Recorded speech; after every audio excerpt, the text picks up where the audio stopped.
Hey, there we go. We're live. Although the time delay means that you've just seen me have a quick little cheeky vape and then click go.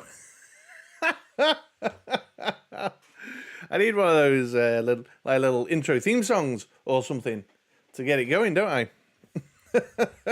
Like all the pros out there. But there's a way of doing little intro theme songs on StreamYard, and I don't use StreamYard, I use OBS. So I'm sure there's a way of doing it on that too, but I'll figure it out one day. So it's live stream time. I'm going to tread some water for a minute or two while I wait and see if anybody rocks up to come and hang out.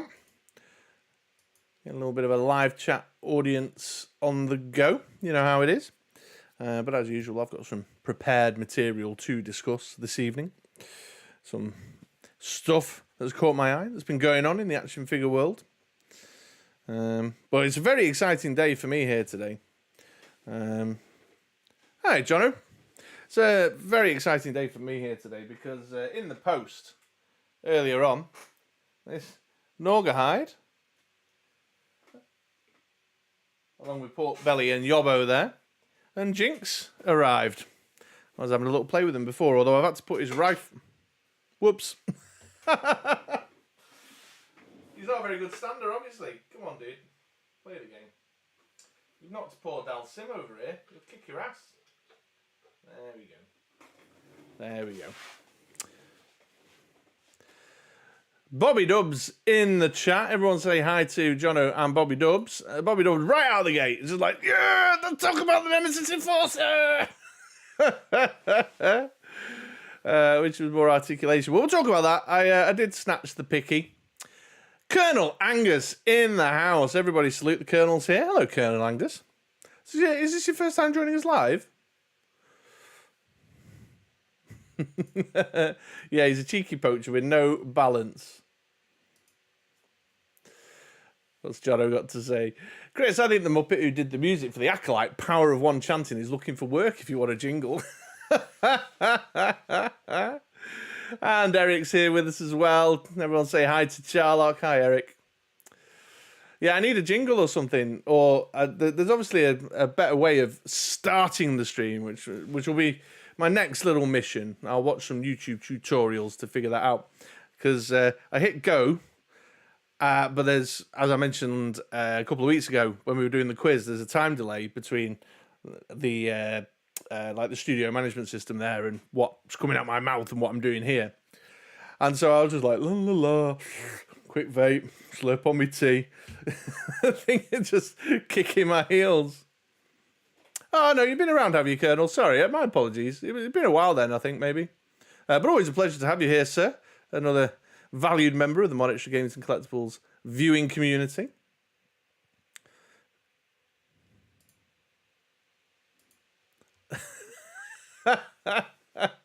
Disney has some promotion. You can buy the soundtrack of Power One. I've not even seen the episode yet. I've not watched the episode. I watched the first two and was like, yeah, it's all right, I suppose. And I didn't watch 3, and then I saw everything kicking off, like Vern and his lot were all chatting about it in their little Twitter conversation group and some stuff. And I was just like, okay, well, I'll wait, whatever. And Will in the house. You on the bus right now, buddy? Or are you in a good, strong Wi-Fi connection?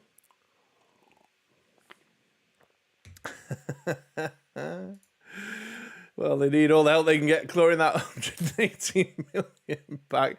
I know, it's depressing, isn't it? Although I heard Inside Out 2's been doing well, hasn't it? I heard that's been doing okay. So maybe Pixar can pick up the slack. They need to get back on track because Pixar haven't been doing the best of late, have they, really? Particularly, to my recollection. I liked Zootopia or Zootropolis, whichever was called something different over here, wasn't it? I like that one well enough. That was good. And Moana was decent, I suppose. But what? Although, are they even Pixar? See, now I can't tell the difference. Eric can't even bring himself to watch it, but by all accounts, it's pretty brutal. Yeah, I've heard some... There's a couple of movie review podcasts that I listen to that had nothing but terrible things to say, like really terrible things. So I'll get around to it one day, you know, or it'll end up just joining the vast sea of things that I've thought, oh, I'll watch that, and I watch the premiere, and then I go, oh, I'll get around to it. Oh, Eric's got a bit of Inside Out 2 review for us. We went and saw Inside Out 2 yesterday. It was enjoyable, and the kids loved it. There you go. Yeah, it's my daughter. Fancy seeing it. Yeah, she said she fancies seeing it. We might go next weekend. No, not next weekend. The weekend after. Sometime next week. We'll figure it out. We'll figure it out.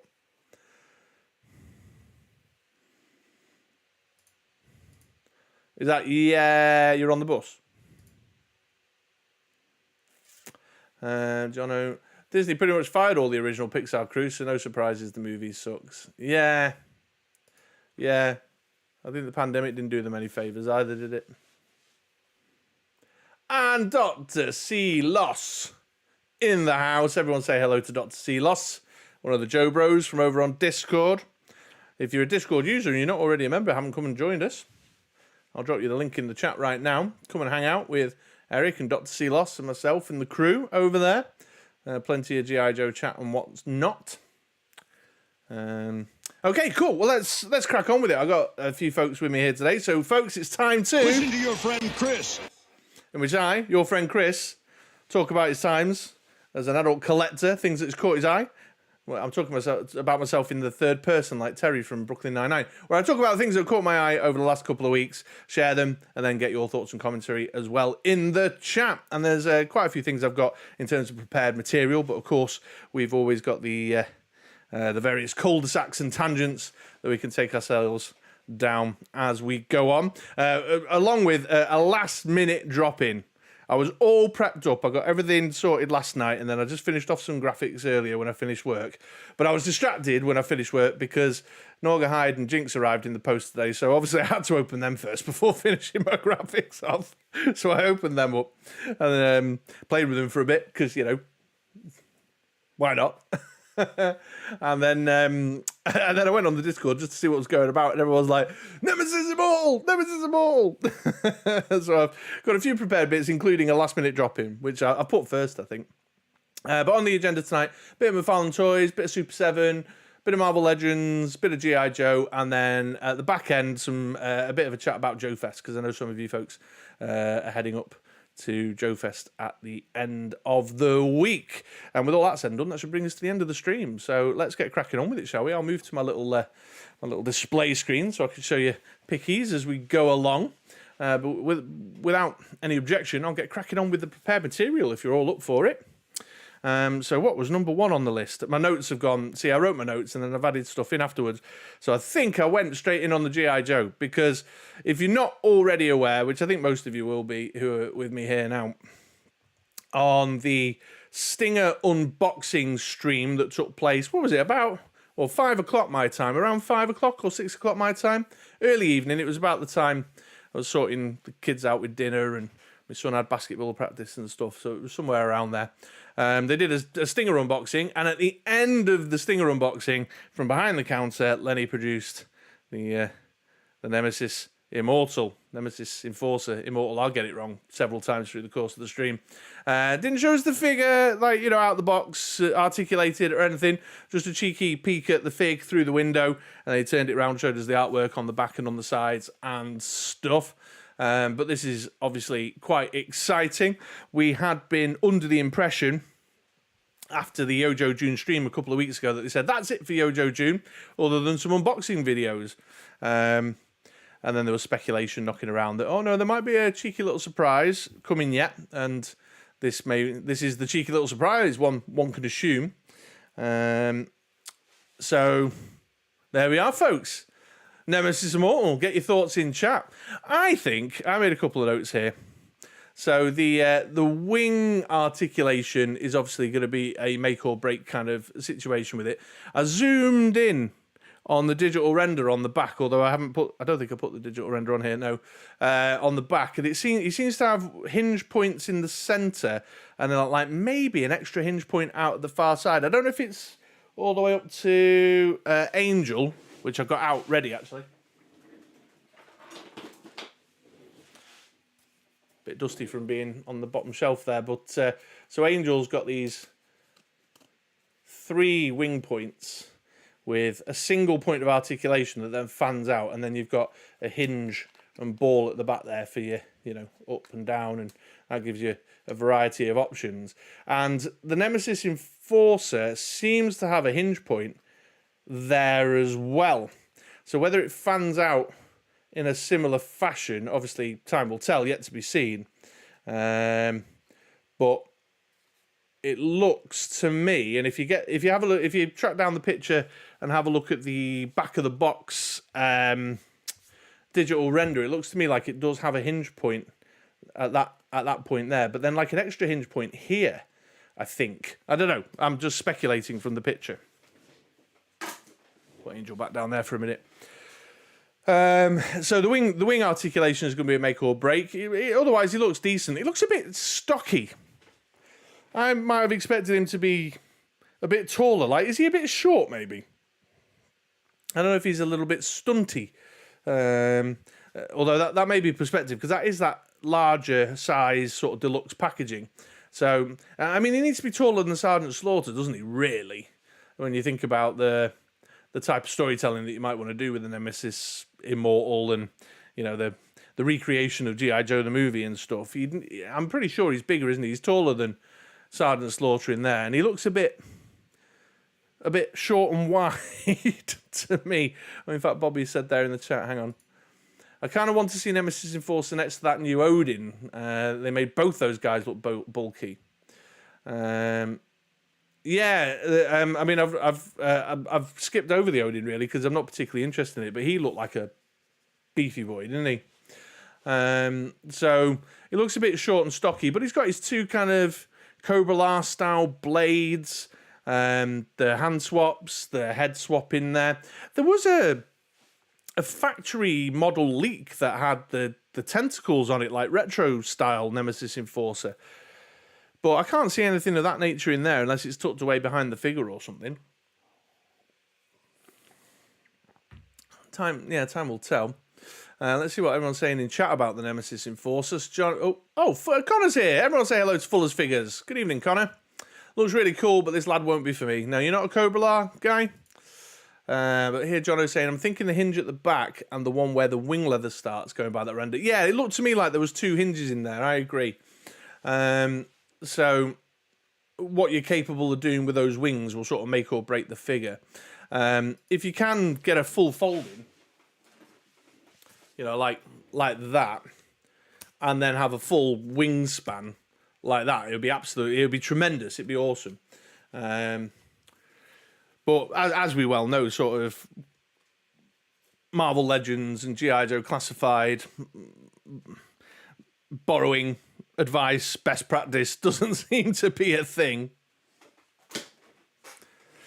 So we'll see on that one. Let's have a look. Eric, same here. I was waiting to see how he came out, but I was pretty much on the side of skipping Cobra La already. What, entirely? Not even a Pythona? A Globulus? See, I know I've said this before, so apologies to those who've heard me say it and repeat myself. But and I don't know, maybe some of the other guys who are over this side of the ocean, their experience is different.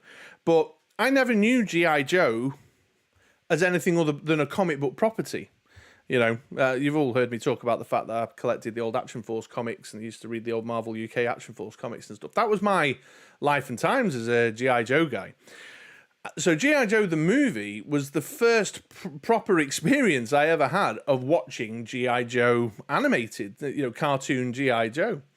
And then, I picked up the VHSs and rented them from bargain booths down the end of the street and stuff, and saw some episodes, and it went from there. But so I have very, very fond nostalgic memories of the movie stuff. So I'm very, very excited by this, and also because, as many of you well know, in my older age, I'm much more into the goofier, wackier, crazier shit now. I've just lost all my faculties, and I'm like, yeah, big-winged demon alien plant dude, bring it on. Jono says the tentacles are pictured on the back of the box. Okay, yeah, I made a bit of an oversight on my part, just grabbing the one picture there, but I just grabbed a quick screen capture from the vid and chucked it in because, you know, obviously I was on limited time because I was spending too much time playing with my new toys. Dr. C lost. The tentacle should be in there. It's shown on the back of the packaging. Oh, okay, yeah, sure. Oh, hey, everybody. Curtis is here. Oh, I keep skipping it by accident. Everyone say hi to Curtis, another Joe Bro from the Discord server. I think he looks awesome. I'm waiting to see him in hand and what the price is going to be. Yeah, I mean, the price could be a sting, but I imagine it's going to be the deluxe. What's that, about 45? Maybe, is that the deluxe price? It's 55 with vehicle. So that's your, you know, your scrap irons and your trouble bubbles and that, isn't it? 55, and then 45 for your deluxes. How much was like Snow Job? He was a deluxe, wasn't he? So yeah, price will be a thing, because if it edges up higher than that, I would have no choice but to say no. The Angel on Marvel Legends was 35. I'm talking pounds, obviously. Jono there. I'm not blown away by this reveal, but might nab him anyway, depending on the price. Over 50 is probably a skip. Yeah, okay. So it sounds like a few of us are like mind. Eric's reckoning around the 45 price margin. Jono's pointing out the artwork on the back of the box is Coco in a clamshell type thing. Yeah, I mean that's part. You know, it's part of the storyline in the movie. When they have this kind of kangaroo court that tries Cobra Commander for betraying Cobra La. He's in that clamshell, and that's when he gets the spores spurted into his face, isn't it, to turn him into once a man. Hey, and Real Zim. Everybody say hi to the Real Zim. Hope you're well, my friend. Yeah, regular Coco. Yeah, that's the, yeah. Charlock. Eric says, they missed the opportunity to put Cobra La above his name rather than just Cobra. Yeah, did I mention when we talked about the actual Yojo June stream? I may have mentioned this.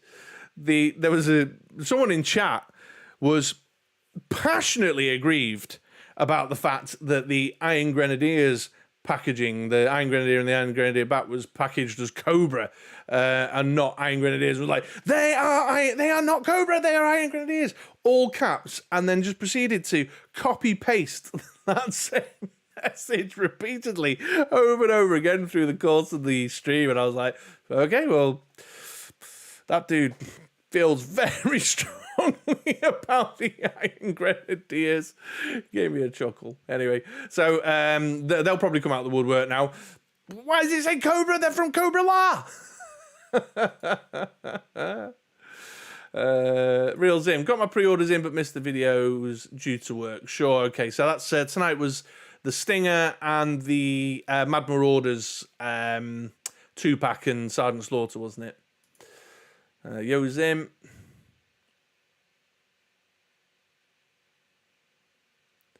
Let's see what Will's got to say about it. He says, it does look chunky, but I'm so excited to add him to my collection. Love to get some more Cobra La characters in Classified. Yeah, I would. Pythona would be awesome. I'd love to see a Pythona in the mix. And just generally, like G.I. Joe the movie stuff. So Big Lob, I think, would be a very popular choice to kind of pair up with your Tunnel Rat and your Beachhead and your Chuckles and stuff. Law and Order. I mean, I'll take a movie one or a comic book one or whatever, but Law and Order would be a popular choice. But then Slaughter's Renegades, you know, I love Mercer, the ex Viper dude, super cool. So I think we'd all want to see, well, I say all, there are many of us who would like to see more just general G.I. Joe the movie stuff in the mix. Let's see what Curtis... It's hard to keep up with the chat, okay. The Pulse live stream chat is a swamp. Oh my God, man, yeah, it's an absolute toxic swamp. It's a real mess of a place. It's a horror show. Connor here, I've not thought he'll come out great knowing what the Joe team do. I've no thought he'll come out... I've no doubt he'll come out great knowing what the Joe team do. Yes, yeah, absolutely. I mean, it's the little things like the elbow claws and stuff are all there. And I noticed on the pictures, again, on the artwork, and again, apologies, a bit of an oversight on my part not to include the artwork and to talk about it. But there's definitely like a texture sort of thing going on in the purple sections, like on his belly and on his thighs. Very similar to the kind of texture sculpting on Serpentor, which I'm very excited about. I think that'd be, I mean, if they've gone to that level of detail, I'd be very impressed. John Redmond, hearing talk of Raptor being the SDC exclusive, is that not too small a figure for an exclusive? No idea on that character. Yeah, well, he's a big winged dude as well. But yeah, I heard SDC for Raptor. But the fact that they're pulling out an in-package example of Nemesis Enforcer, maybe, I don't know, putting us back in a position to lean more towards seeing this guy. I don't know. But yeah, I definitely heard talk of Raptor. Eric, it's either Raptor or Starduster. Yeah, so Raptor for SDCC and Starduster for PulseCon. My source on that is Chris, Diagnostic 80 over at Full Force Podcast. And, you know, as we all know, he's got a relationship with the folks over at Hasbro in the G.I. Joe team and stuff. So he's a pretty reliable source on that sort of stuff. And he's decoded all the retailer code names and things. So I've got no reason to disbelieve him at this point. But like I say, the fact that what's he for then? Where's he coming down the pipeline? Is this New York Comic Con maybe? 10/27? PulseCon? We've got a whole convention season ahead of us, you know, where there's still chances for this stuff to pop out, I suppose. And then Connor and Bobby having a bit of a chat about the Acolyte. So yeah, Nemesis Immortal, a little bit more G.I. Joe for the Yojo June. Although again, at the end of the stream, they were kind of implying that's it now. We're done. We're done for Yojo. So we'll see what happens next week. But it's unlikely we're going to get much. Is there a pre-order drop next week, or was that it? Have I kept my notes from the Yojo June video? No, I've deleted my script because I had it. I did write down in there, but I think that might be it, unless they do pull something out of the bag next week. So it'd be a shame. John here. I don't know, Eric. For PulseCon, I would expect a much bigger offering, considering Mindbender, Serpentor, and the Crimson 3-pack from previous years. My guess is Globulus. Yeah, absolutely. I mean, a lot of people would. So I sometimes see in chat and in around and about on the socials, Globulus comes up. People are up for it, you know, with a big snake bottom half, and then his flying plant ball thing, tentacle plant ball thing. Little stick with a tiny worm going around it. You know what I mean? And that would be a big old chunky. That would be a big old chunky figure, wouldn't it? A big old lump of plastic for sure. But yeah, the time will tell. Time will tell. Raptor may be a bit of a disappointment, but he is. Yeah, he's got a big like falcon headrest and a big wings. He's winged cloak thing that he uses. I think they said Starduster will come with a launch pad so that can make up the space. Did they say that? I remember them saying about Starduster that there was going to be a little Easter egg surprise in relation to how Starduster was sold originally. And Starduster was a cereal box order, wasn't he? He was like a mail-in character, in North America at least. So I believe. I remember them saying that. I may have missed the launchpad comment. I don't think there are any more pre-orders due, but they tend to throw up some after the reveal streams.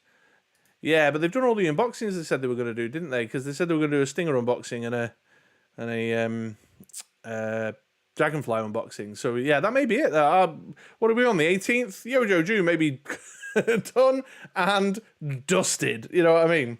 Although I've got a G.I. Joe related video planned for next week, just to bring my Yojo June experience to a close.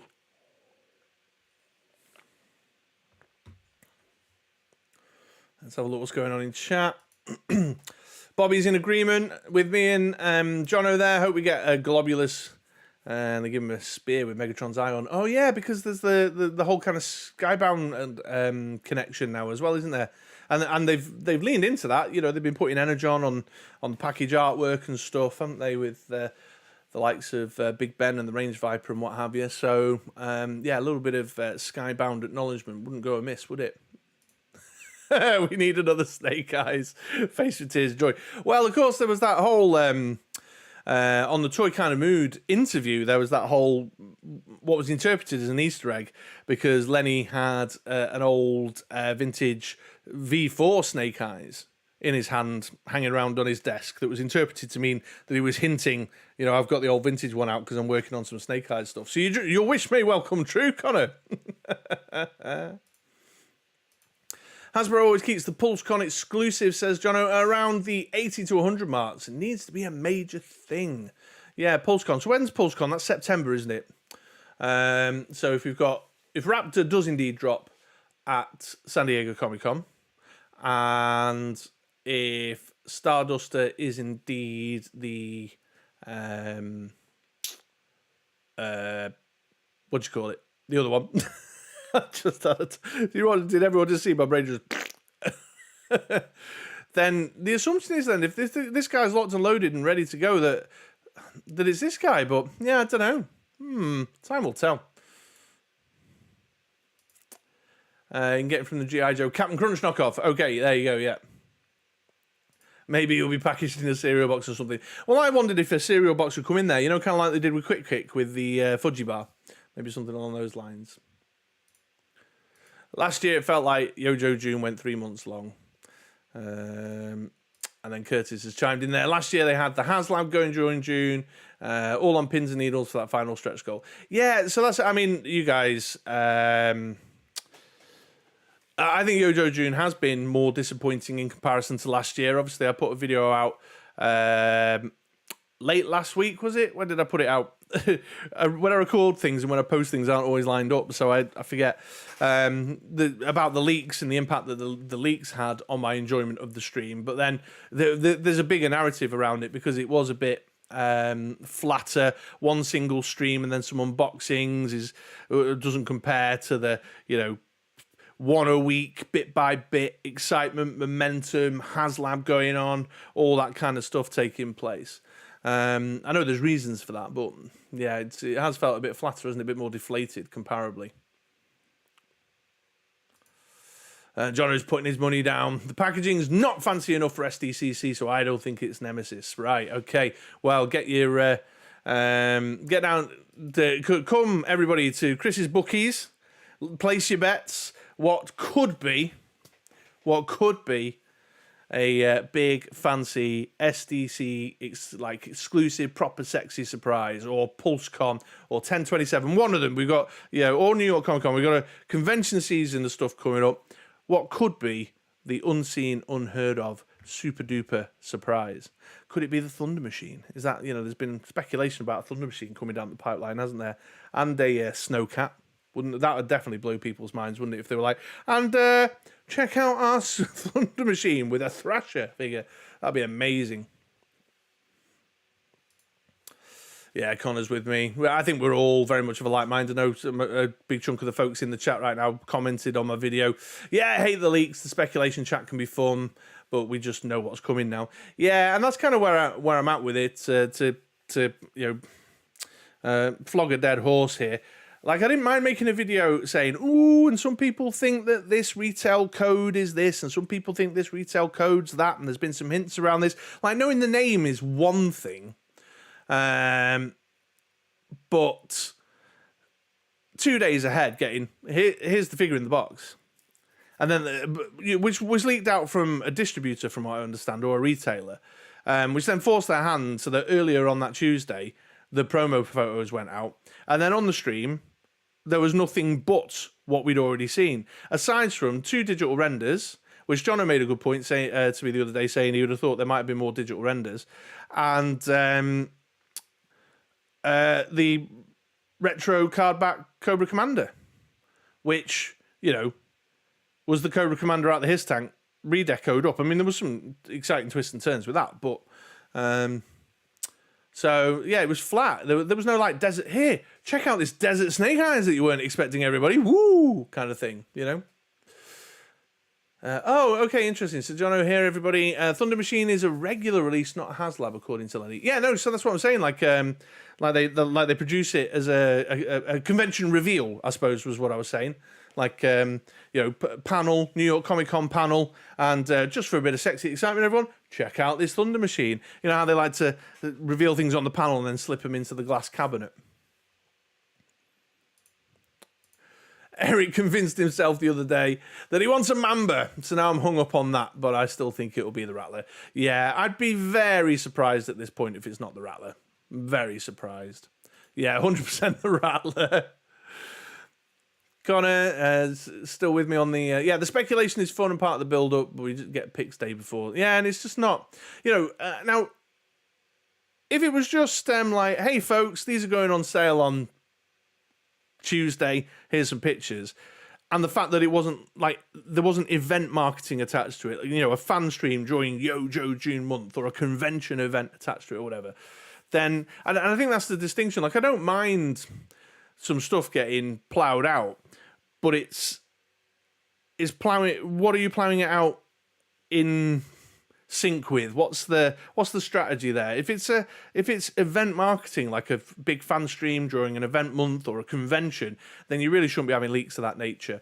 Flaffle, I know some of you guys will know Flaffle. He hangs around the YouTubes quite a bit, and he's a bit of a ledge, always an active commenter and gets involved.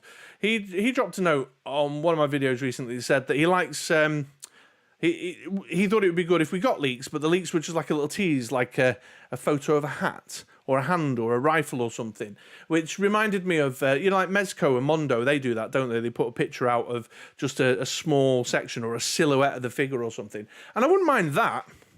That'd be all right, But yeah, just seeing everything in advance of the stream. And I love hearing Lenny and Tony talk about, like, and these were the challenges with the paint application, and this is what we tried to do with the sculpt here, and we were experimenting with this, and I enjoy all that stuff. I think the extra insights they give on the stream are valuable. They're a part of the experience. But you just, I think what happens is you're sort of hanging on going, have they got something in the back pocket we don't know about? They did have something in the back pocket last year, and then when something doesn't come out of the back pocket, it kind of puts a funny little, like a balloon just letting the air out at the end, isn't it? What if it's a 3.75 Rattler? There'd be an uproar. Lenny did say jet a few times during the Dragonfly unboxing. Was that intentional? Like a bit Freudian or whatever? Yeah, beam out with the Rattler t-shirt as well. Connor's back in with his Black Series X-Wing. Common theme on the streams, folks. A Rattler is a stepping stone to a Black Series X-Wing. Just saying. What's this Black Series you speak of? Brilliant. John in here. Could STC be light on pre-orders, though, considering a HasLab is launching? They might not put out too much new regular releases. Yeah, I could see that. I could see that being the case. Or, like they did with the Hiss Tank, maybe, where you had the Hiss Tank HasLab and there was sort of some complementary sets, wasn't there? Like the Fire Team and the... did the Techno Viper and SMS... That was later, though, wasn't it? But was the Fire Team pretty close to... Oh, God, see, it's all a blur. Everything happened. So much stuff goes on, doesn't it? So maybe, the HasLab and then a couple of complimentary... Or a handful. No, when I say a couple, I mean like a very small sort of... And here's a complimentary mainline release or something. Yeah. And Will says, he's thinking it's the Rattler. Well, there we go. Okay, G.I. Joe chat. You guys are always guaranteed for good G.I. Joe chat. But I'm going to move us off G.I. Joe. We'll circle back around to sort of some G.I. Joe tangential stuff on the JoeFest conversation I've got planned for a little later on, if that's all right. But I'm just going to do a quick whip through some of the other stuff that's caught my eye this week, if you'll indulge me. So McFarlane Toys... many of you know that I'm a bit off with McFarlane Toys, a bit salty at the minute. In fact, my very last McFarlane Toys pre-order that I had out in the wind. I cancelled a couple, but the very last one I kept in arrived just this week. I've got my DC Direct McFarlane Digital Green Lantern, so keep an eye out for the review on that, because I'll be taking a closer look at this digital action figure bollocks. So I'm a bit salty with them. But one thing did catch my eye earlier on in this week, and I know that these are popular. Batmobiles, man. Batmobiles are popular. And I noticed that you'd done a remake of the Batman Animated Series Batmobile there. And I don't think the original isn't all that old, I don't think. I remember it coming out. So when was it? Like 2014, 2015, something like that? Yeah, but it's a remake as part of this sort of Batman Animated Series DC Direct redo thing that he's doing. It's part of the Target Summer Geek Out. I don't really know much about this. I went and had a quick mooch around the website when I heard about it. It looks like it's got some decent like Lego sets and stuff. Speaking of which, I didn't put it in tonight. I nearly did though. Have you seen the Lego Bumblebee, Transformers Bumblebee? That looks sweet. But I'm just bringing it up because I know Batmobiles are popular. Quite a lot of folks were really excited about things like the Tumbler and the Batman 89 Batmobile. So if you're collecting McFarlane Batmobiles, the next one on the list is upon us. But it's got some fun stuff. It's 6-inch scale, not 7-inch, because the DC Direct Batman Animated Series stuff is 6-inch. It says it's got room to sit 2 Batman Animated Series figures in the cockpit. But it needs batteries. It's got a light-up interior, and the front lights light up, which I thought was quite fun. Very kind of traditional sort of toyetic sort of toy type thing, which was cool. Shipping in July, so it's like just around the corner for the US. Although I noticed around about in the UK, not many retailers have got it, and it's October for us over here. I did grab the links if anyone's interested. Let me just check which link it is. Link number 1 is McFarlane at the Target Summer Geek Out, and link number 2 is for folks over here in the UK. For the only kind of reputable place I could find with it, which was Star Action Figures, and it's going for $79.99. And just to set Connor's chimp off, it's $86.99 over here. So I'll let Connor deal with that in the chat in a minute. So yeah, just a quick one. The Batmobile, it looks cool. I won't be picking it up because, as you guys well know, I've got a square footage real estate problem when it comes to vehicles. I'm already struggling with the figures. They are literally, you can't see down here, but they're everywhere. They're literally everywhere. But I know there's lots of folks out and about who love a Batmobile. We're excited about some of the previous Batmobiles, so I'll chuck this one in. Right, but let's take a pause now to see what chat's been up to. Jono's, so they're still talking a little bit of G.I. Joe in there. There's supposed to be a Dragonfly set similar to that Fire Team, but I've no idea what characters they could use for it. Yeah. So in the Shooting the Galaxy promotional photographs of the I want to say the Iron Grenadier, or maybe the Iron Grenadier Bat, one of the two, there was a golden Steel Core character in the mix, wasn't there? So a jetpack Steel Core, maybe? Circling back round to the jetpack that was pictured on the back of the General Hawk packaging, something like that. I know a few folks in Discord were talking about that, so maybe something along those lines. Otherwise, though, I mean, how many do we have? Any other sort of parachutey folks or helicopter-related folks that are particularly well known? I don't know.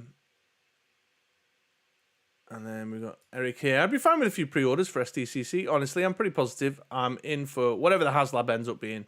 So I'll take the reprieve. Yeah, fair enough. Although, hang on, folks. Sorry, give me a moment. I got my chat's freaking out. Let me just give it a quick reset.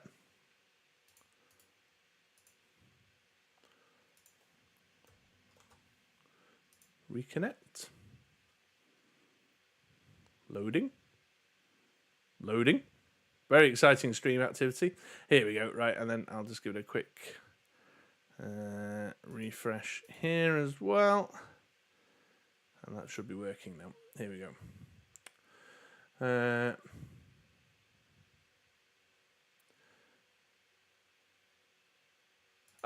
there you go. Eric said some of the guys on the server were speculating the Steel Core. Yeah, there you go. I was in that conversation. Same Charlotte. Last summer we got so many. It looks like we're all quite happy to have a bit of a breather. Were they not just done in a 2-pack though? Yeah, but I think they were like in the golden, like a repaint kind of thing. And then John is asking, what scale is the animated Batmobile? I don't know if I may have said it while I was pitching, but it's 6 inches. 6 inches. And then Eric say, the camo painted tumbler was kind of intriguing. I imagine it would probably fit classified figures pretty well. Yeah, well, 7-inch scale. Remember the tumbler. This is 6-inch scale because this is DC Direct. Batman Animated Series DC Direct, whereas the tumbler is DC Multiverse. And the animated series is 6-inch and DC Multiverse is 7-inch. But that said, probably wouldn't look too oversized. Certainly a lot more price favourable than picking up, like a Valaverse 4x4 to take your kids to football. That Batmobile reminds me of the first generation of cell phones. It's an iconic Batmobile, though. I mean, Batman Animated Series had such an effect on me. Oh, everybody, new member of the chat, Rachel. Hi, Rachel. So everyone say hello to our new edition. Something off with that Batmobile. Put 788 stickers on the sides and a Cobra logo on the hood. Problem solved. Rachel's hardcore G.I. Joe by the sounds of it. That'd be cool if you had a green shirt team for the Dragonfly.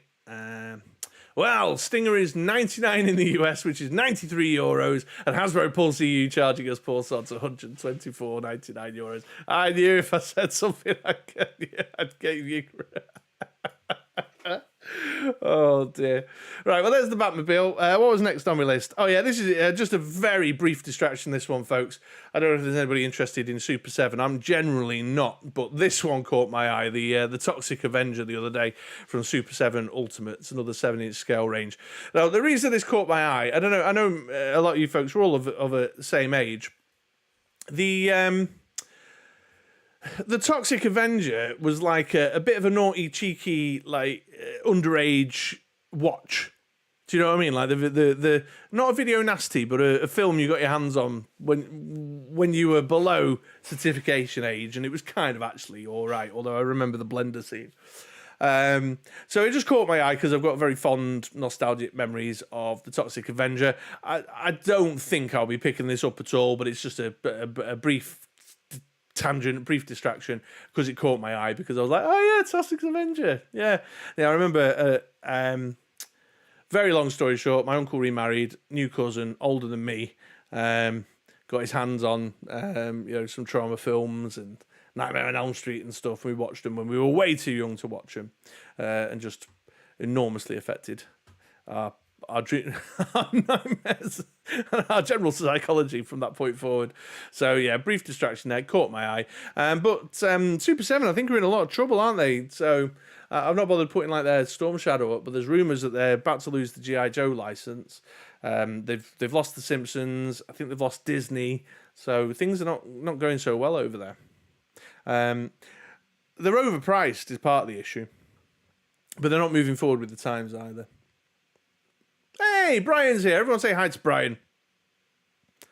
Just in time. Brian, I'm about to do some Marvel Legends in a minute, which is right up your street. I watched your video earlier, by the way, pal. Very entertaining watch. Subpar 7, yeah. Is Toxie not the wrong colour? Yeah, I remember him being a bit greener, personally. I mean, I've not gone back and checked or rewatched it or anything, but I think you're right. Yeah, he's a bit looks a bit brownier here, doesn't he? And I seem to remember him being a bit greener. But Dr. C. Loss is a fan. Yeah, Toxic Avenger looks nice. He's going to be a decent display piece. What do you generally find, actually? Super 7, when you talk about like stuff turning up at deep discount, which I know is a point of debate in the community at this moment in time. But when I'm looking at Zavvi, which is like I don't know how you describe Zavvi, but they do collectibles. And Super 7, I see the reaction, particularly the 4-inch range, getting cut in price after a while. You know, they become peg warmers and then get sold on. And I see them cropping up in B&M sometimes as well, which is like, I suppose, our equivalent to a Ross or an Ollie's over here. So I do keep half an eye out because, you know what I wouldn't mind having is a Super 7 Devil Ned Flanders. I love the Devil Ned Flanders. I've got a little one, but the big one would be good. But I'm not dropping 55 quid on it. No way. Oh, Brian says he was orange. I thought he was green. All right, well, maybe I don't recollect it quite as nostalgically fondly as I thought I did. He left out all the swear words I tend to use before that, Brian. I won't fucking sub bar 7. Puts me in the mind of Garbage Pail Kids. Well, it was about the same time, wasn't it, in the 80s where all that sort of gross out stuff was popular. Wait a minute, didn't they just get the Joe license? Like, I know they're fuck-ups, but holy shit. Yeah, I mean, they've done quite a few Joe figures. I say quite a few. I remember seeing a Bat and Cobra Commander and retro classic look Scarlet I've seen about. And then loads of reaction figures. They had a red Shadow, which is the thing that caught my eye. But that's just a rumour. That's just a rumour I've heard. I've got nothing to substantiate that. Dr. Kloss, that's his original look. I think he becomes greener in the sequels and cartoons. Okay, that's where my memory's coming from, yeah. And the first release, yeah. Well, just a brief distraction. Toxic Avenger. I knew some of you guys were around the same age as me and thought that you might have a similar kind of fondness for the Toxic Avenger there. Like I say, I won't pick it up. But I do have that kind of... just I saw it and I had that memory kind of wash over me, that reminder of that time when I watched it. When I was too young and probably shouldn't have done. So there you go. But let's get into some more juicier stuff now. It's time to talk Marvel Legends. They obviously had a stream. Was it yesterday? What day are we on? Tuesday. Yeah, Marvel Legends fan stream yesterday. Because I'm not all in on Marvel Legends, there wasn't enough in there for me to do like a proper stream review video. But if you are looking for a full stream review video, Brian, drop your link in because Brian did one last night. It was very, very good. So you should take a look at it after you finish the stream with me, of course. But there was one or two that stood out. Some of you folks know that like big mainline characters, comic book characters, and X-Men stuff catches my eye. So there was enough in the Marvel Legends stream to give me a little bit of feed to keep me going. So I just wanted to take a moment's pause to look at them that have caught my eye. We got Destiny and Rogue 2-pack here.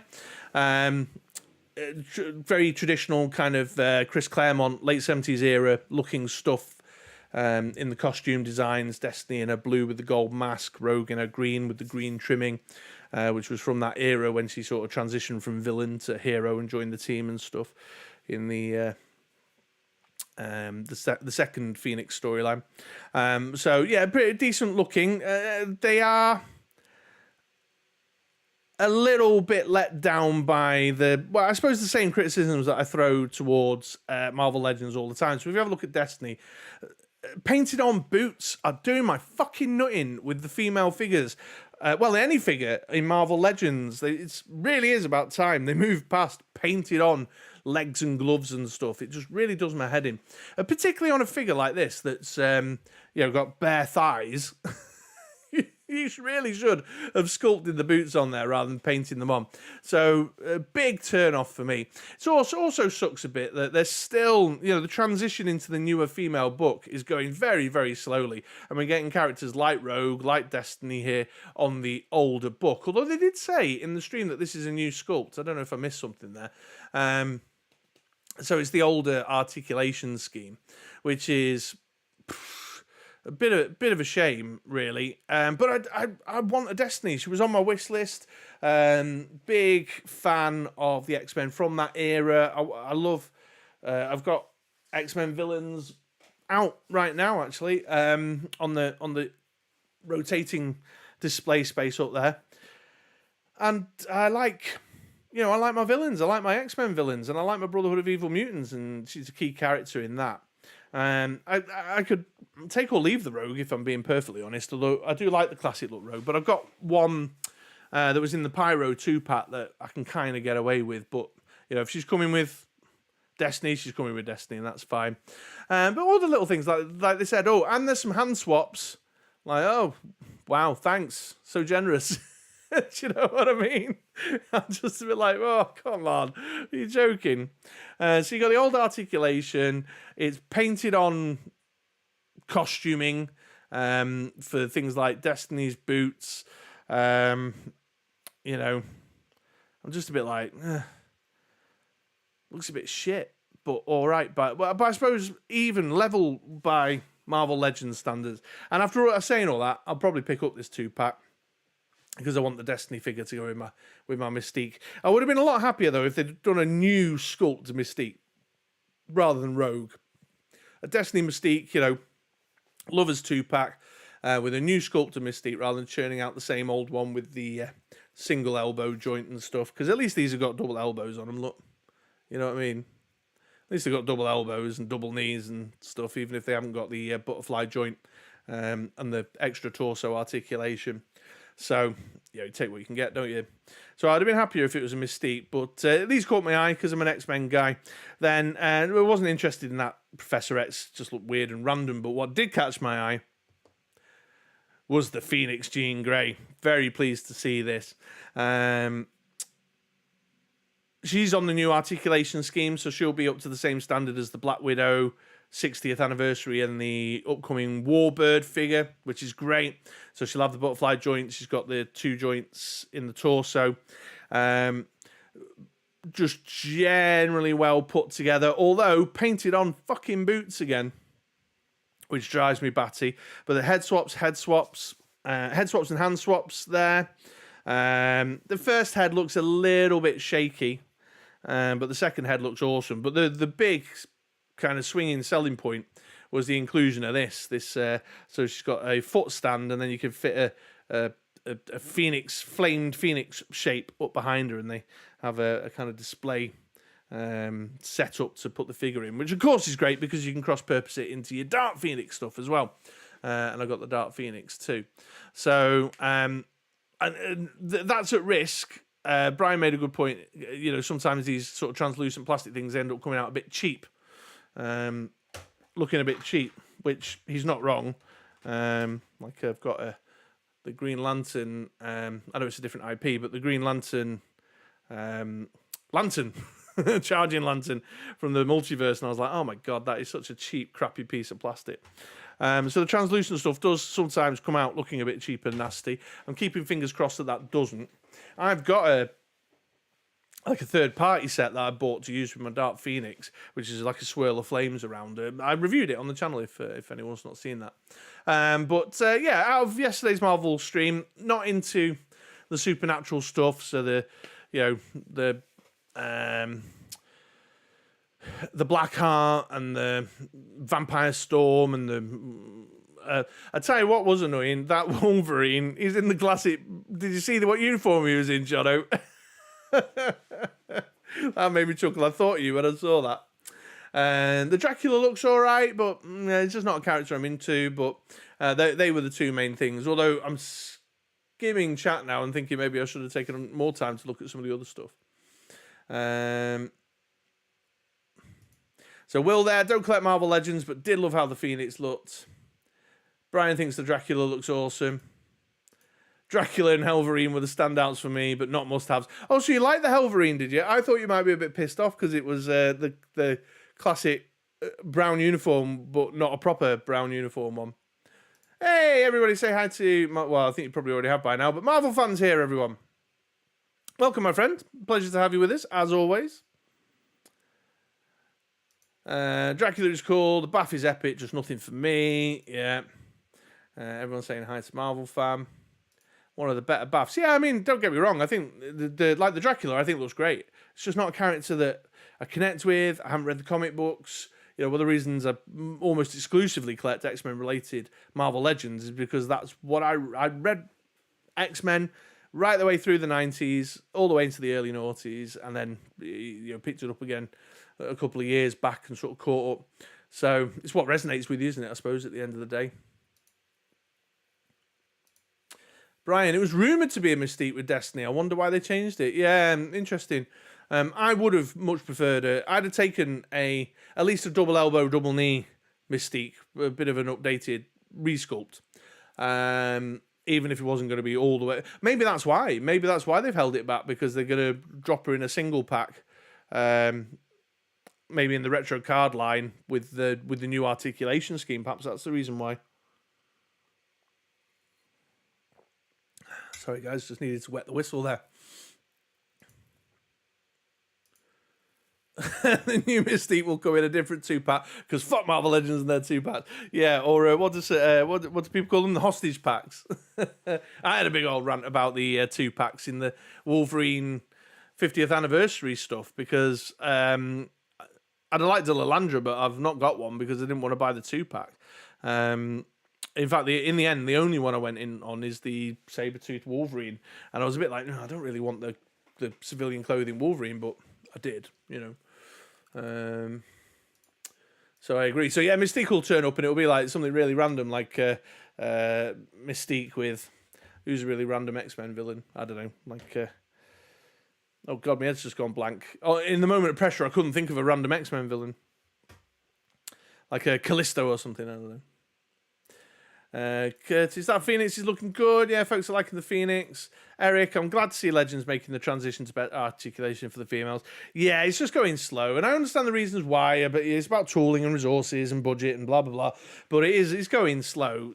How long was it ago they revealed to us the super articulated Black Widow, and then we've got Warbird, and now we've got Phoenix coming along. That's 3 figures in what, 18 months using the new articulation scheme? Maybe not that long ago. Maybe if somebody knows, let me know in the chat. But the transition is going slow. There's a lot of desire. I've seen some folks around and about in some of the Marvel Legends spaces that I inhabit, although I avoid them, largely speaking. If you want to talk about horror shows, just calling back to our G.I. Joe stream chat earlier, call back to that. But yeah, Marvel Legends, some of their spaces is toxic as fuck. But a lot of people want to see a Psylocke, you know, a classic 90s Jim Lee Psylocke with the new articulation, which would definitely go down very, very well with a lot of people. Yeah, the disc waste on the males, man, it's it's such a tricky one, because I suppose from the Jono brought this up with me a while ago, and he was absolutely right that the minute they move away from that disc, you've got kind of you've created a sort of disparity, too big a disparity between how your collection aligns, haven't you? But that said, the swivel waist is just nice to see them continue with soft good capes. Would you say Dracula sucks? Taxi. Yeah, you can have one of these for that, Brian. In fact, you can have 2.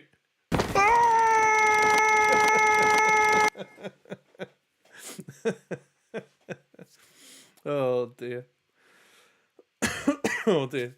Right, very nice bath, but not enough to get me to buy the wave. Yeah, and that, I mean, I very rarely go in on full baths in Marvel Legends, because I don't buy full waves. It's as simple as that. Jono, on the Wolverine subject, that last Wolverine that Dan's been banging on about for months better be a regular brown suit version, which will come out just after I order the Mayfest reissue. Yeah, sure, but I wondered when I saw that one, when I saw the Helverine, I was like, well, is that the brown suit Wolverine they've been talking about? Is that the one that Jono's been waiting for? Oh, folks, Venom's with us. Everyone say hi to Venom. Welcome, my friend. Thank you for your comment earlier on my post. Venom, all the Wolverines so far have been misses, in my opinion. The true 3-pack Wolverine is still the best they have made so far. Ooh, controversial. Well, not that controversial. Oh, the Destro jump scare. Yeah. I've been trying to make a few little things. Slowly kind of figuring out how to do it and stuff. This one I've figured out how to set off. I'm trying to find a way that you guys can set it off by typing a command into chat, but I haven't figured out how to do that yet. I can do it on my Twitch channel when I do my board game over on Twitch, but I haven't figured out how to do it on YouTube just yet. So watch this space. But yeah, I thought I'd drop a little bit of extra fun in there. So yeah, there you go. Marvel Legends, folks. Marvel Legends. That's all that caught my eye. But it appears there's a lot more besides that caught some folks' eyes. Looks like the Dracula's popular. The Blackheart bath looks cool. Yeah, very good. Okay, right, what have we got next? JoeFest. All right then, so I know some of you folks are going to JoeFest this weekend. I'm obviously not going because it'd be far too expensive, but I do follow along JoeFest with interest. I've got the hashtag JoeFest Instagram hashtag in my follow list. Just give me one sec, guys. Let me just feed the bad habit, is it? But yeah, I've been following along, keeping an eye on stuff that's going on because I've kind of got a bit of an interest. And so this next section of the stream is agendaed in some respects because some of it is a little bit to influence those who are in chat who are who are going to go and get me some good pictures of this stuff and let me know what this looks like. But also just to generally, give people a heads up of some interesting stuff that I've noticed that has been held back or go. Oh, Connor, there. One of us can win the lottery, so we can all go next year. Yeah, that's a commitment I'm willing to make. If I win the lottery, I'll happily take us all over to JoeFest one year for sure.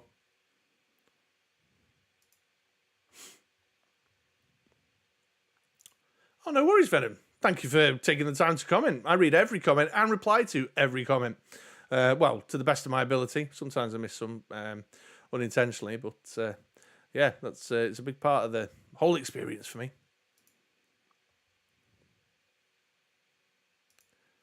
Venom, sorry if it's already been mentioned, but did you see the Nemesis Immortal? Yes, Venom, sorry. I've been streaming for about an hour now, and we did a good 30 minutes on the Nemesis Immortal. But yeah, I did see it, man. Big hulking Cobra bastard that he is. Love it.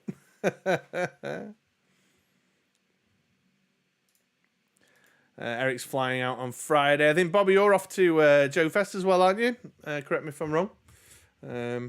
So, yeah, some JoeFest stuff, folks. And some of it, for those of us who can't go, it's just about living vicariously through those within the community, our friends who can get us the info, keep us in the loop. But also, just because I think there's some stuff that will generally start hitting the socials over the weekend that I'm like, that's interesting. I'd like to know more about that, and relying on folks to let us know. So here's the little JoeFest section. And I'm going to start with this here. So this is Grindhouse Toys.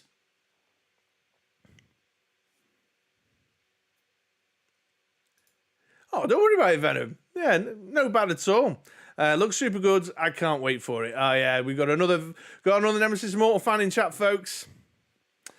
Another Nemesis Immortal fan. Yeah, we were speculating earlier as to when, because they gave us no indication as to when it's going to be available, what event they're going to use it at, that type of thing. So I'm quite eager for it too, Venom. You and I are like minds on this one. So where was I? Grindhouse Toys. So this is interesting, right? This is not Grindhouse Toys, sorry. Marauder Z-Force Paratroopers. And they're going to do, on the Friday night at 8 o'clock, they're going to do a parachute drop where they're going to throw a load of these figures with JoeFest parachutes, I don't know, off the top of a balcony or a mezzanine or something.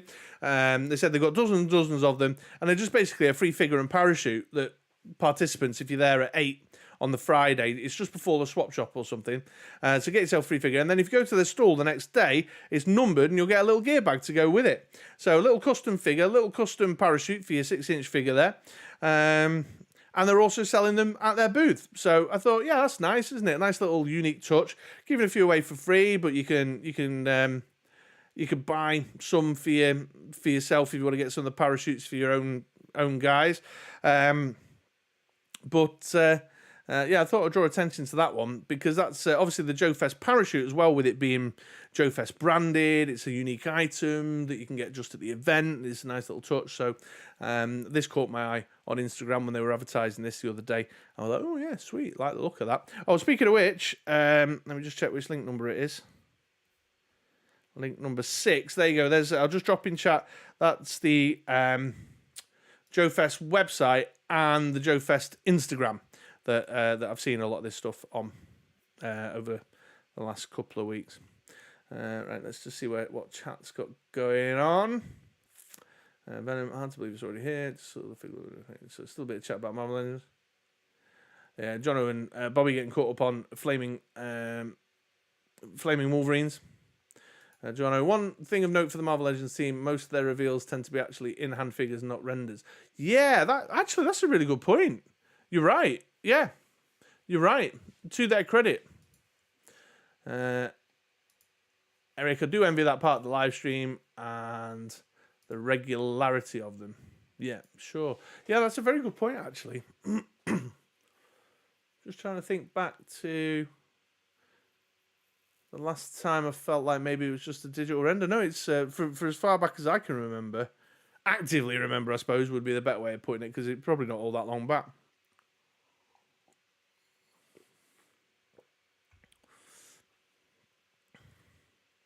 Venom's asking, is that a Valaverse figure? No, it may well be. That may be where the source point, the beginning point of the figure began, but this is a Marauder Z-Force paratrooper. So it's a custom by this little kind of niche toy customizers. So it may have begun its life as a Valaverse figure, I don't know, but it's this little niche manufacturer. Curtis, I'm going to hold you to that. Try and get loads of pictures from JoeFest. I would really appreciate that if I could live vicariously through your experience too, my friend. Brian making an observation there. Marvel Legends team, along with the Joe team, seem to give a shit as well, unlike the Black Series bots.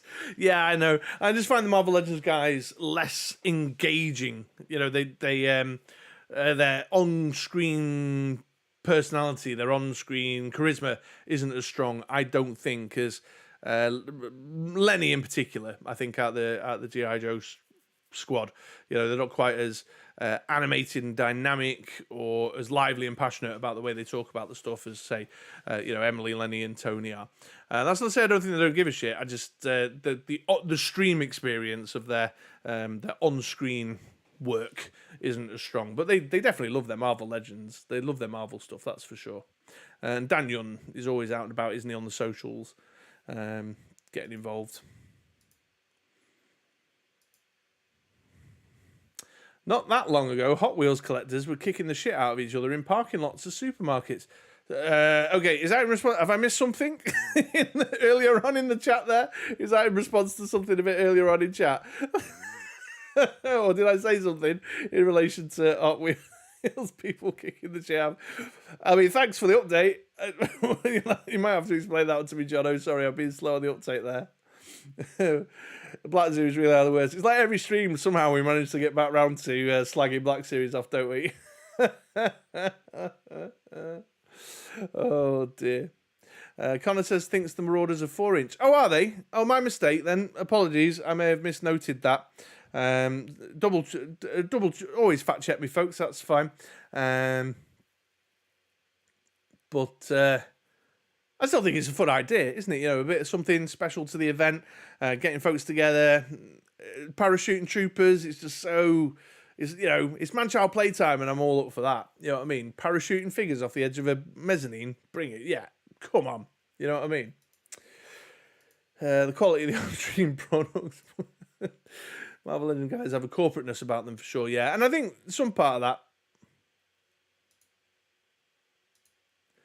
Damn it, Chris, that was the follow-up post. Yeah, well, I thought it might have been. I've missed something here. Let me scroll back through now. Right, here we go. Loads of pictures. Oh, the select button to select your post is missing. I want to select that one. Why won't it let me select that one? Hang on, maybe I can... Oh, I can widen it. Here we go. Here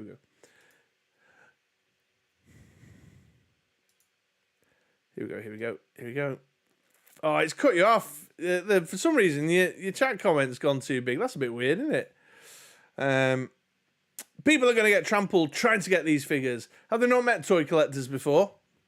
I think that's a fair point, Jono, because not that long ago, Hot Wheel collectors were kicking the shit out of each other in parking lots of supermarkets. Yeah, do you know which crowd you don't want to mess with? Pokemon trading card collectors. Woo! Oh dear. I don't think I resurrected that situation very well, John, and I apologise sincerely for messing that up. People who hassle Dan on socials are the worst. Oh, yeah, so I was going to say on Brian's comment about the corporateness, yeah, I think they feel a little bit more handcuffed and therefore a bit more cautious and tentative around, or it affects their communication in the live stream environment and at conventions and stuff, because they are a little bit more cautious and tentative, because the ramifications of them sort of misstepping with regards to a license agreement, I suppose, is considered more of a problem situation than, you know, if the G.I. Joe team misstep, it's not as much of a big deal, is it? Because they've got more control over that situation. So if I was a betting man, that's just speculation on my part, but I think sometimes there's a bit of a closedness and a bit of an anxiety of, like, if we get too animated, too giddy, too dynamic, there's gonna be a slip of the tongue or something that's gonna put us in hot water, because we may say something that's being held up at Marvel licensing approval or whatever, which is also one of the contributing factors, I think, why Black Series is all upside down left to right, because Disney as a licensee, as a licensor, can't get out of their own way sometimes, with things like the Marvel and Black Series. Although, don't get me wrong, there's many more problems with Black Series besides that. So yeah, that's my hypothesis anyway, with regards to why perhaps their on-screen personas aren't quite as engaging as the G.I. Joe Classified team. I think the Transformers guys are a whole other ball game, because I think they've got the same sort of passion as the G.I. Joe team, but I'm also pretty convinced they're all stoned when they're on camera. The people who hassle Dan on socials are the worst. Yeah, I mean, it's just no need for it, is there? The guy's just doing his job, man. It really aggravates me, but there's no, again, like I was saying, that, like, the stuff in chat on the Yojo June, you're just like, fuck me, how do people even think that's remotely reasonable to type into a computer? Eric, I need a schedule for all the stuff happening between Friday and Sunday. There's no way I'm going to make it to everything I want to. No, sure. Well, the next thing you might want to get to, Eric, is no, not that. Something else. I'll do this one first. So this is who's this? G.I. Jason and family. His links in the description, but he's also been shared by the JoeFest Instagram page that I've been posting the link for in chat. Has got a Cobra or G.I. Joe custom glider for sale, which I thought was quite eye-catching. They say they've got limited quantities, but you can see the pictures there. And again, I just think it's a fun thing, just really reflective of that kind of custom community, doing cool, fun things that is just connected to that nostalgic man-child play life of the collectors that are going to JoeFest, and I'm really into that sort of stuff. So yeah, that caught my eye as well. I wanted to give some folks who are going a heads up around that if they're interested. Obviously, you can see there they've got the Cobra infantry dude. So we've got a nice. Was that a bit loud, a bit slurpy on the mic? Sorry, guys, if it was. Hot Wheels collectors are a special breed. I almost felt guilty when I gave Dan grief for 1.5 years for a movie Carnage. Yeah, but I mean that's a far cry from some of the other types of grief that I've seen him be getting. You know what I mean? Eric, I told you, Jason, that I've been working on a Night Vulture custom that would look damn cool with one of those gliders. Well, get yourself over there, man. They're on booth 103 and 104. So get yourself there. Make sure you're over there ASAP. Limited quantities, remember.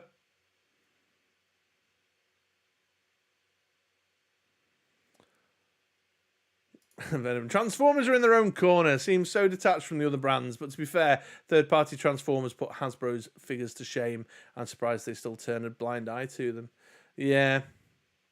I'm not qualified to speak on it, really. It's been a very long time since I've collected anything Transformers related. It was just, even if I wanted to get back into Transformers, I wouldn't even know where to start. It's just too big. It's too overwhelming to engage with, in my opinion. So I've not bothered, Anyway, back to my slideshow. So that's JoeFest. What's next? Let's have a look.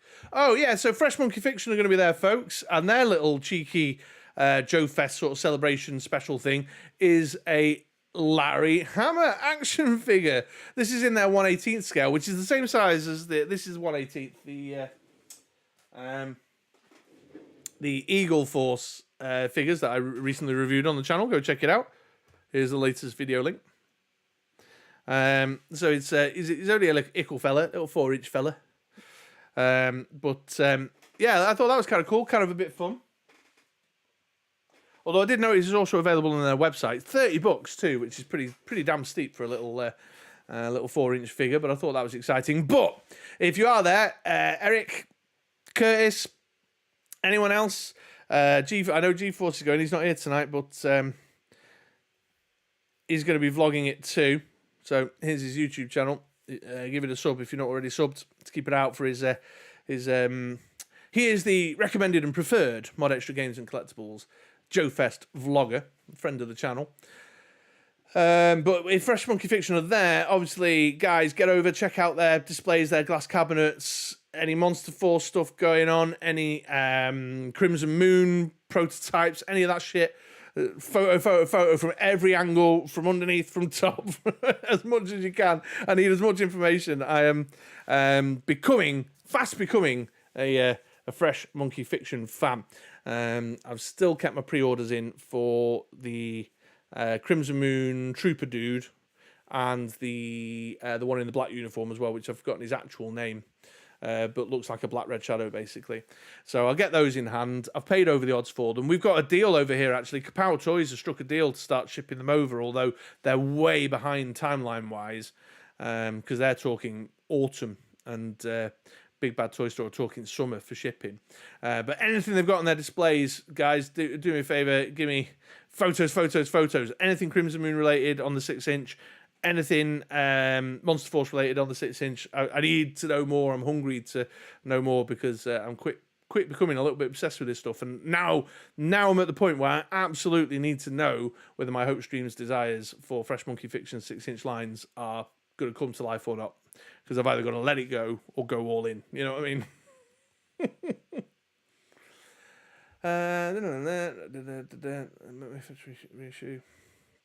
Oh, Venom, yeah, ouch, $30. Yeah, which I think is too much for a 1/18th figure. Well, maybe. I mean, I don't know if it's like limited edition. It's only going to be available. Well, I was going to say if it's only going to be available at JoeFest, but it's on their website. But if it's limited numbers, sort of get it. And to be fair, by the time I paid shipping and tax on those fuckers, I'm probably not far off $30 a figure, which is horrifying when I actually stop and think about it. So don't make me stop and think about it. But yeah, I thought it was fun, kind of cool little figure, a custom Larry Hammer from Fresh Monkey Fiction, a nice little thing, and again another special little touch for a convention exclusive there. Then, check this out. So, Eric, have you signed up for this? So, let me check notes, made some notes. So, this is Grindhouse Toys. They're doing a custom toy class, which, to be fair, it looks like it's quite long. It's like 4 hours long or something. But they're teaching people how to airbrush, paint, take apart figures, put them back together and stuff, like a customizer's workshop. But anybody who does buy a seat and go gets this free Sergeant Slaughter conversion kit to the, what do they call it? The Cobra Warlord, I think. Yeah, the Cobra Warlord, which looks really awesome. Go and check out on the JoeFest Instagram page, and go check out Grindhouse's Toys' own Instagram page, because this vest with the belt looks really fucking awesome. I was like, that looks amazing. And it's specifically designed to go over the top of a 6-inch Sergeant Slaughter. I think they're using a wrestling version of the figure there. A wrestling version, but it does call out specifically that G.I. Joe classified. But limited numbers. If they ever sell it on the website, I went and had a look on Grindhouse Toys' website, and it wasn't there. I think maybe they're making it just a special little thing, but it looks really awesome, and I'm well into that massive vest. Not just to put on my Sergeant Slaughter, I just think I could do. Anyway, it caught my eye. I think that brown colour and the big belt I'm just saying, if you want to sign up for the custom class, you'll get a freebie, and it's a pretty cool freebie to chuck in, as well as the education you'll receive around the stuff. So I thought that was kind of fun as well.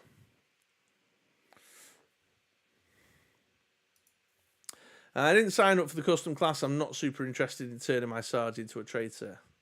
I want to sign up anyway and send it to me. Or go and blag them on the stand, see if they're selling one. Buy me one. I'll send you the money.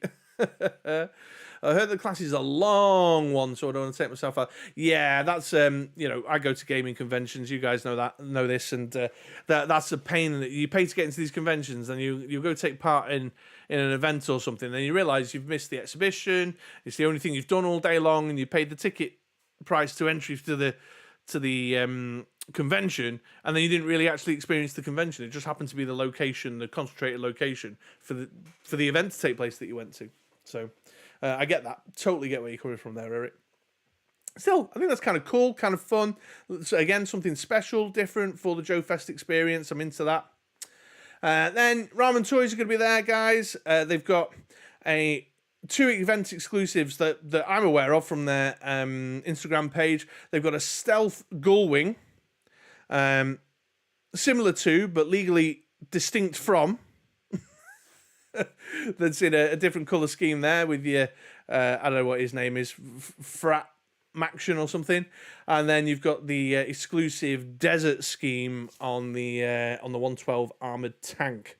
So not only will they be showing off all the good stuff like the van, the car, the racer, the Ramen Racer, the gullwing, and they've just brought the bike out, haven't they? I think they're going to have a demo of the bridge, fold-out bridge thing, but also they've got some exclusives for sale as well.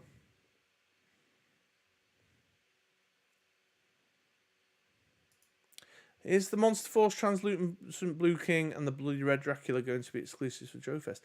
Oh, do you know what? I did see something about that, and I didn't include it in my little rundown today, Venom. But you're right. I think they are doing a couple of translucent exclusives for JoeFest. Want to investigate further that one, my friend. But I think you're right. I did see something knocking around of that nature. Yeah. Curtis here, that modular tank has my attention. Looking forward to seeing that in person. Yeah, again, photos, man. Help your brother from another mother across the ocean. Bobby, that's how they get you to make... That's how they get you. They make you build your own convention exclusives and take all your time doing it. Yeah. There you go. It's confirmed. Those monsters are Monster Force exclusives. Okay. Very good. Yeah. And see, I wouldn't be so much interested in them personally, but again, it's another great example of that. Like making JoeFest a little special. Here's something just exclusive for the attendees, and it's the right type of exclusive as well, isn't it? Because it's not going to affect. So anyone who can't make it, reasonably can't make it, like I'm in the UK, flights, hotels, entry fee, it just, the price is just astronomical. I'll never get to a JoeFest to get my hands on a JoeFest exclusive item of my own. But it's not affecting the overall wider collector experience if it's something different in a way, like it's translucent or, do you get what I mean? I'm not articulating that very well. Like for all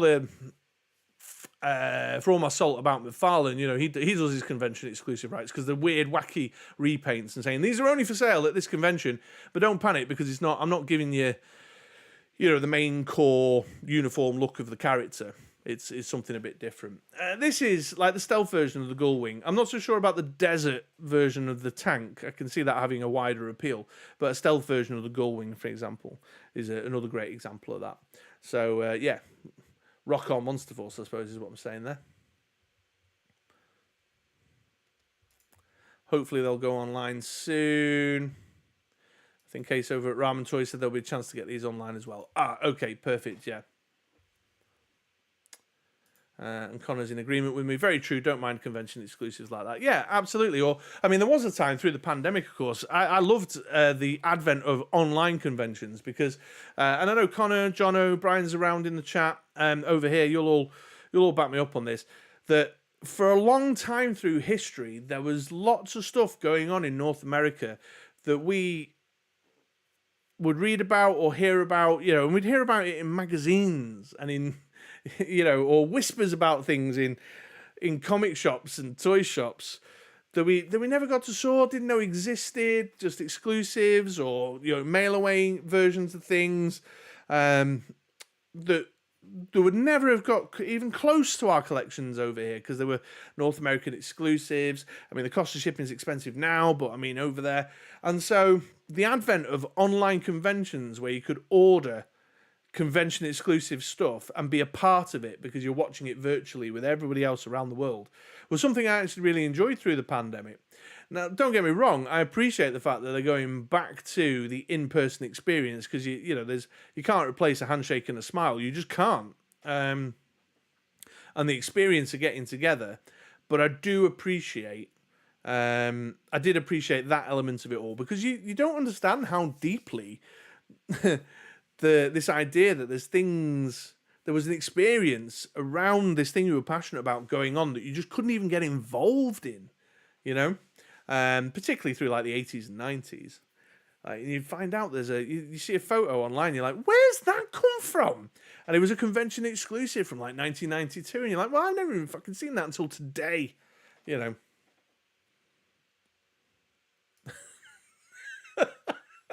Never mind convention exclusives. I only learned there was a Kenner Death Star about 10 years ago.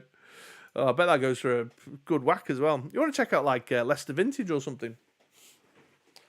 And then just on the subject of the tank, Brian, that tank looks awesome. And Jono's, the tank as a tank looks so much better than the bridge layer. Yeah, sure. Well, but again, that's that idea of that modular option, that choice, giving you as the collector, the choice for yourself, I think is really cool. Right, it's getting on a bit. I'm going to rattle through the last handful. So I've mentioned these guys before, just to circle back around. I talked about them on a stream months ago. Space Zombies from Mars, yet another military-style looking 6-inch line from Arlen Pelletier Studios, who, from what I understand, is actually quite a well-respected sculptor who's done work for the big companies in the past. This is his military guy Garrison. Obviously, my interest in these, I don't really think I've got much interest in just getting fully involved in Space Zombies from Mars. Fresh Monkey Fiction have already got their claws in me with a random supernatural Operation Monster Force.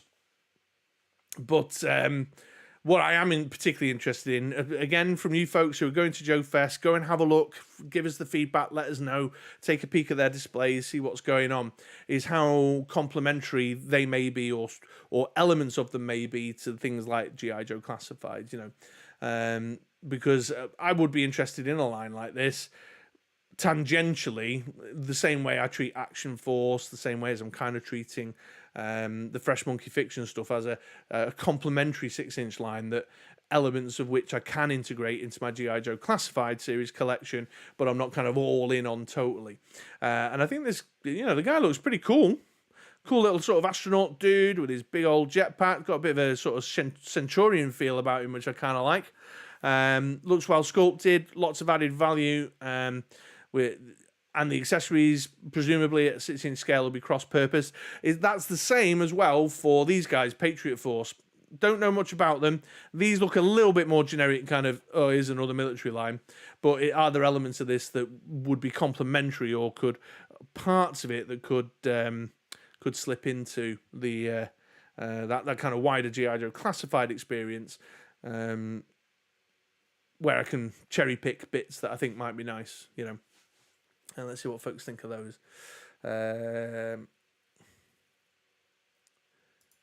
I don't know how I'd get a tank back home in my suitcase. You'd have to FedEx it to yourself or something. Wait until you find out there's 2 Death Stars, yeah.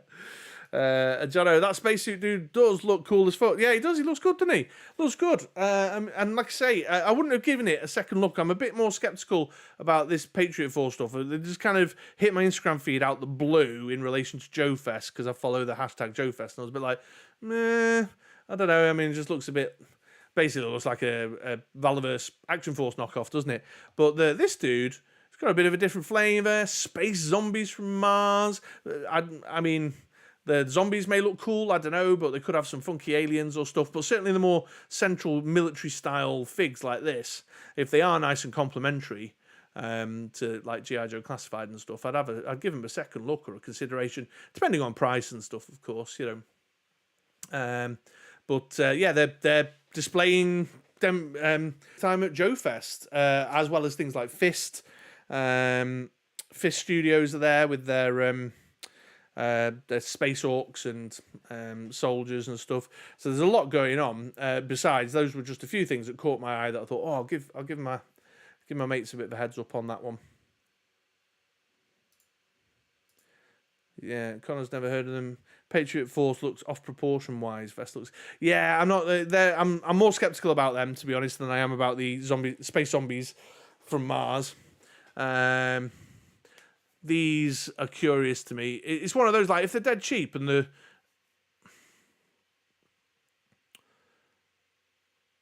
let me know, guys. I think I might be dropping a few frames at the minute. Just give me a shout if things are going a bit skewiffy. I've got an error message saying there's a problem with my latency. I'll be wrapping up soon anyway.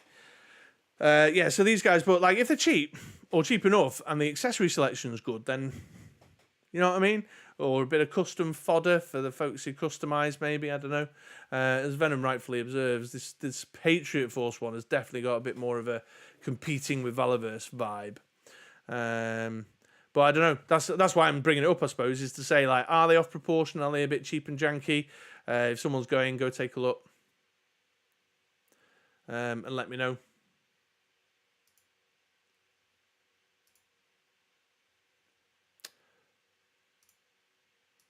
Yeah, the feed dropped, but all is good now. Yeah, it's giving me an error message or something. I'm dropping frames. I've just heard my wife go upstairs to bed. So what I suspect is happening, because I live in a crappy crappy fibre area. She's probably started watching Netflix in bed upstairs. And is like, well, there's not enough bandwidth for both of you. Jono likes the figure stands. Oh yeah, the dog tags. They look kind of sweet, don't they? Yeah. If that is indeed what they are, which I think you're right. They're figure stands. It looks like he's standing. I'm waving my mouse over, like you can see what I'm waving my mouse over. Sorry. It looks like he's stood on those, doesn't it? Yeah. They'd be cool. Like if there was a multi-pack of them or something. I agree. And that's it. That's my JoeFest stuff. The only other thing that I meant to mention, but I forgot to set up a graphic for, is Skeletron's going to be there. They've got a Robo Skull prototype on display, so go take a look at that, because that thing, everything I've seen of that thing looks absolutely awesome. But they've got a couple of 6-inch figures that look pretty decent too.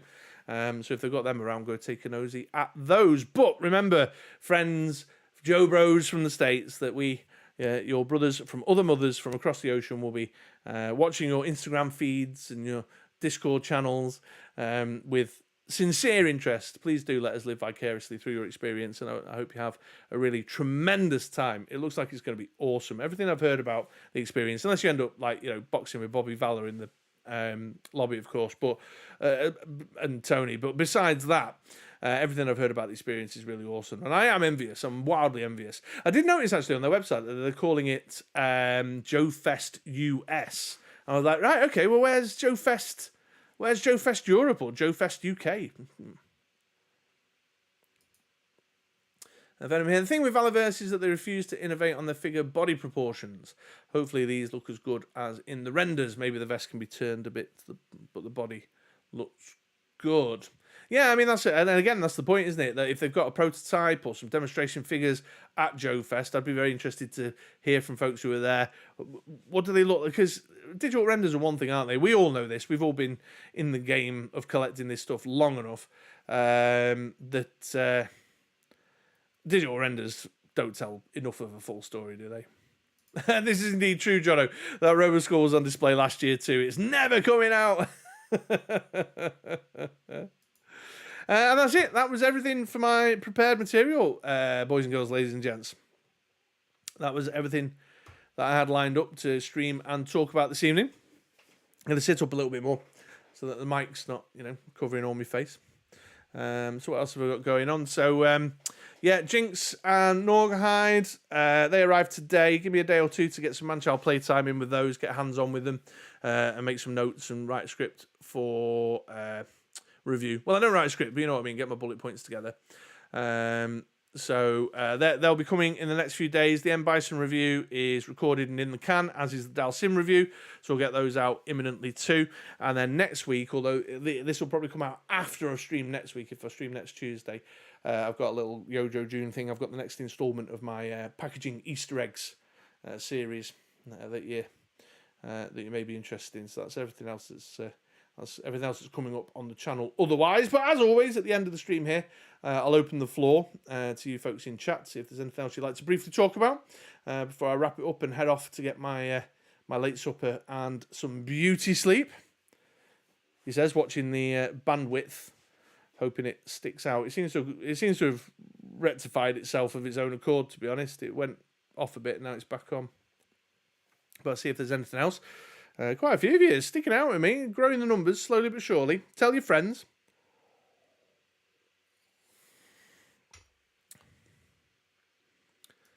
Oh, is that from Pulse? Looking forward to Norgahide.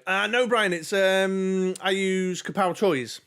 Well, either Kapow Toys or In Demand Toys. I kind of go with whichever one's advertising stuff the soonest, basically. But in this instance, it was Kapow Toys that brought these guys over from overseas.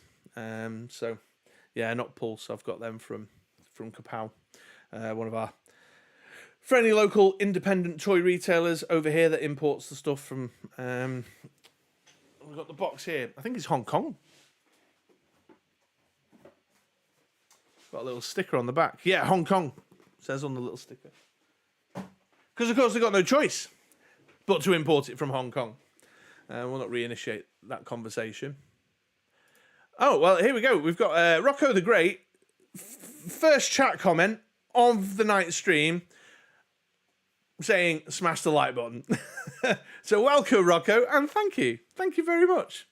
Rocco is indeed great. That's a great comment. Just trying to upset Connor now, Brian. Don't mention the P word. I've already brought it up. I already did it. Tell your friends. Yeah, Kapow are awesome. Bloody Pulse. Yeah, okay. Yeah, numbers are growing bit by bit on the stream. So as always, I'll ask, tell your friends. Anyone else you think might be interested in coming and hanging out on these streams, then let them know. Just need to follow my community posts on my Instagram, and I usually put up a little thing saying I'll be streaming later. And of course, get in touch if there's anything that you think might help bring the stream experience alive, what you'd like to see more of or less of, all that good stuff. I'm open to the feedback. I'm prepping up another quiz to do in July, so keep your eye out for that. I'll make the questions a bit easier for you, Jono, next time. But if there's nothing else, which it doesn't look like there is with chat, I'll wrap it up there. Other than to say,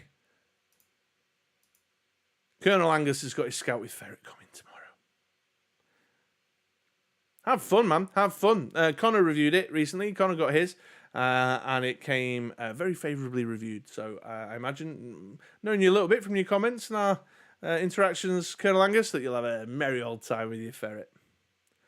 That came, I'm not sure that came out how I meant it to, but I think you get what I mean.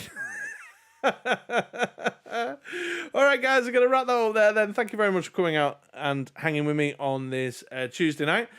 Keep an eye out on the socials. I'll let you know. For all things going to plan, depending on my office schedule, should be streaming again next Tuesday or maybe Wednesday.